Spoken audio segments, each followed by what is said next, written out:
l'enfant et l'adolescent parce qu'ils sont en âge de comprendre la pathologie habituellement. Comme principe de traitement également, après l'annonce, nous avons le bilan préthérapeutique. Sur le plan biologique, biochimique, nous effectuerons une NFS, un groupage sanguin TPT-C4, taux de réticulocytes, test de Mel, glycémie à jeun, acide urique, iono-sanguin complet, culot urinaire, LDH transaminase, SRV, hépatite B, sel carob, myélogramme, cytospine. Sur le plan morphologique, il s'agira d'échographie abdominale, cardiaque, d'une radiographie du thorax et en fond d'œil. Comme moyen, nous avons le traitement symptomatique, le traitement adjuvant et de soutien à la chimiothérapie. Nous avons la chimiothérapie, nous avons la graisse de cellules souches hématopoïétiques et nous avons la radiothérapie. Nous allons commencer à parler du traitement symptomatique. Il s'agit de l'hyperhydratation à 3 litres de surface corporelle par jour. En pratique, c'est souvent 2/3 des besoins de base du sérum glucosé 100%, plus 1/3 des besoins de base du sérum salé isotonique. Dans l'unité oncopédiatrique, à Dalal Jam, on ne met pas de potassium de peur de créer une hyperkaliémie et d'entraîner un syndrome de lisse tumorale. Nous pouvons utiliser également un uricolytique, habituellement de l'allopurinol à 20 mg kg par jour en 2 prises. Le maximum est de 400 mg par prise et après les repas. Comme mesure de réanimation, ça peut être de l'oxygénothérapie, transfusion, globulaire, concentré plaquettaire, PFC son total. Comme traitement symptomatique, nous avons des antibiotiques. Nous avons des bêta-lactamines, des C3G75 entre 75 à 100 mg kg par jour en 1 à 3 prises, des C4G, des céphalosporines de 4e génération à 50 mg kg en 1 prise par jour, de l'amoxicilline acide clavulanique à 80 mg par jour en 2-3 prises. Nous avons également des aminosides, à savoir de l'argentamycine ou de l'amicacine, des glycopeptides, à savoir de la lincomycine ou de la vancomycine. Nous pouvons également utiliser des antifongiques, à savoir de l'anistatine, des fungizone ou du fluconazole, des soins buccaux, 1 à 2 fois par jour, associant de l'hydrogène de bouche et du Dactara gel buccal. Comme traitement, nous allons parler du traitement adjuvant de la chimio et de soutien à la chimiothérapie. Nous avons le déparasitage avec de l'albendazole, 400 mg par prise orale pendant 3 jours, ou du flubendazole à raison de 2 prises par jour pendant 3 jours par voie orale. Nous avons le cotrimoxazole à une posologie de 25 mg kg 3 fois par semaine, durant tout le traitement sans dépasser 800 mg par prise. Nous avons de l'acide folinique à 15 mg de surface corporelle pendant 3 jours. Nous pouvons utiliser des laxatifs comme traitement adjuvant, à savoir de l'huile de paraffine, glycérine, macrogol, des antidiarrhéiques également. Nous pouvons utiliser également des antiémétiques. Comme antiémétique, c'est de l'hydrocortisone à 1 mg kg par jour par voie intraveineuse, du granisétron à 20 à 0,1 ml kg par jour en 2 prises, sans dépasser 3 ml par prise. Ou ça peut être associé ou non à du Vogalène injectable à 1 mg kg par jour en 3 prises, sans dépasser 10 mg par prise. Nous avons des antalgiques en fonction des paliers qui peuvent être utilisés par voie orale ou par voie intraveineuse, du paracétamol, du tramadol ou encore de la morphine. Nous allons parler maintenant de la chimiothérapie. Il faut savoir que c'est le traitement principal de la leucémie infantile. Son objectif, c'est la rémission complète, à savoir inférieure à 5% de blast. Le traitement de la leucémie aiguë se fait en 3 ou 4 phases pendant 2 à 4 ans selon le plan du traitement établi dans des protocoles. Nous avons la phase d'induction, la phase de consolidation, la phase d'intensification et la phase d'entretien.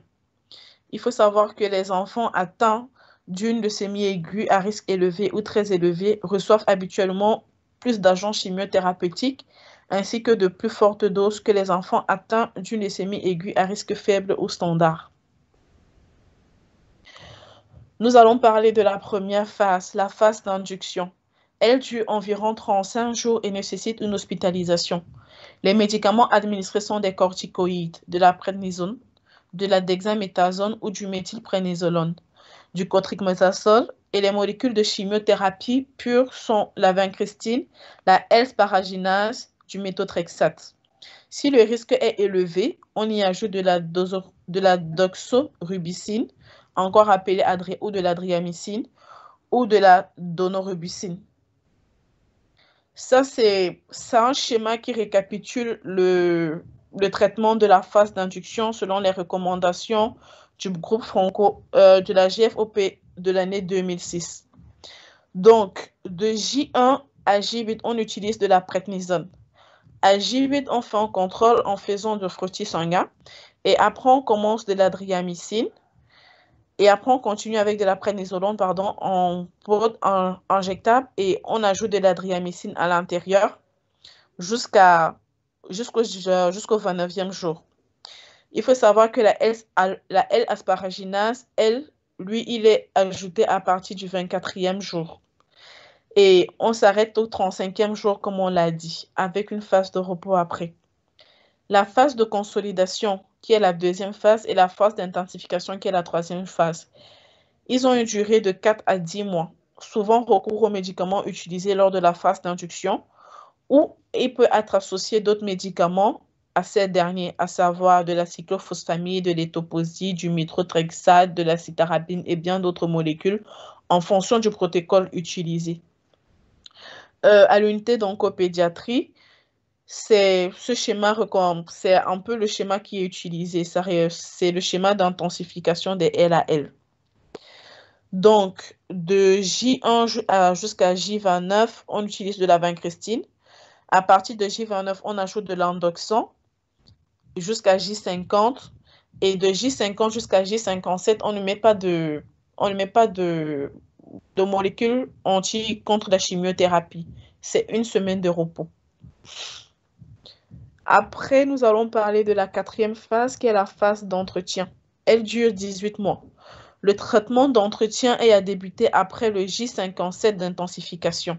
Et c'est à base de méthotrexate à 25 mg de surface corporelle par semaine à prendre à jeun le matin et le pyrinétol à 50 mg de surface corporelle par jour à prendre à jeun de préférence le soir.